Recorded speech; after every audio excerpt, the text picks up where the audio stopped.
আচ্ছা, এটা কি মেনে নেওয়া যায়?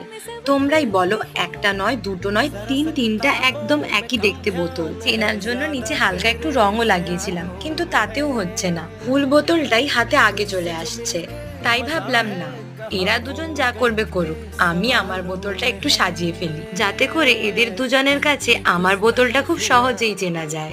একটু কিছুক্ষণ ভাবছিলাম যে এটার উপর কি করা যায়। তারপর মনে হলো, ছোট্ট ছোট্ট যদি গোলাপ ফোটে বোতলের ওপর তাহলে কেমন হয় বলতো। আর এই গোলাপ মানে যে লাল বা গোলাপি তা কিন্তু নয়। তাই ওই দুটোকে বাদ দিয়ে এই রংটাকে বেছে নিয়েছি। আর আমার তো এই রংটা বেশ ভালোই লাগছে। তোমাদের কেমন লাগছে জানিও। আর দেখো, এখানে কত সোজাভাবে ডাইরেক্ট রং দিয়ে কিন্তু আমি গোলাপগুলো এঁকে ফেলছি, তার সঙ্গে ছোট্ট ছোট্ট কিছু পাতাও। এবার কিন্তু এটা ওদের বোতলগুলোর সঙ্গে আর মিশে যাবে না, আমি খুব সহজেই চিনে নিতে পারবো। তোমরা দেখে বলো তো, এরকমই ভালো লাগছে নাকি এটার উপর আরো কিছু করব?